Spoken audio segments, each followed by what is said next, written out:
धीरे धीरे ये चीज़ से ये डरने लगे, घबराने लगे।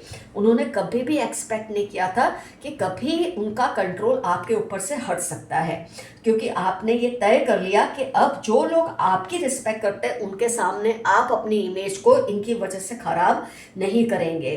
पहले आप हर बात को रफा दफा कर देते थे, पर अब नहीं। वो जो बोलते हैं, जिस लहजे में बोलते हैं, आप उससे भी ज़्यादा दमदार लहजे में पलटवार करते हैं। इससे इनकी जो साख, यहाँ बोलते हैं ना, सत्ता इन्होंने जो बनाई हुई थी दूसरों के सामने, वो चैलेंज हो रही थी। और जब कोई अपने पे आ जाता है ना, जैसे आप आ गए, अपने पे आ गए कि देखो, मैं जब तक तुम मुझे छेड़ नहीं रहे थे मैं तुम्हें कुछ नहीं कह रहा था या कह रही थी, पर अब तुमने जो मुझे छेड़ा है मेरे तुमको वार्निंग देने के बाद, तो मैं भी चुप रहने वालों में से नहीं हूँ। ये टावर मोमेंट का, जैसे मैंने कहा, काम इसने किया आपकी लाइफ में।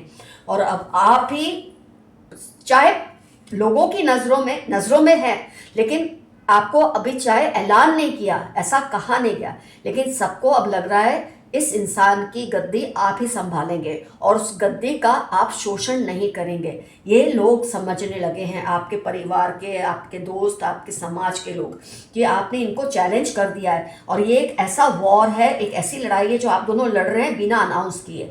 एक साइलेंट वॉर आप दोनों के बीच में चल रहा है। तो इस पर्सन को अपने हाथ से अपनी जो सत्ता है वो जाती हुई दिख रही है, पर कुछ कर नहीं पा रहे। जब कोई एक ऐसे, बोलते ना, पावर सेंटर्ड या नार्सिसिस्ट पर्सन के सामने खड़ा हो जाता है ना, तो दूसरों में भी हिम्मत आ जाती है। एक आपने जो बगावत की है, ऐसी बगावत अब दूसरे भी इनके साथ करने लगे, थोड़ी थोड़ी, आपकी जितनी नहीं, क्योंकि आप ज़्यादा स्ट्रांग है, आपकी पोजीशन ज़्यादा स्ट्रांग है, तो आपने बगावत से ज़्यादा की है। लेकिन आपको देखकर अब दूसरों की भी हिम्मत हो रही है।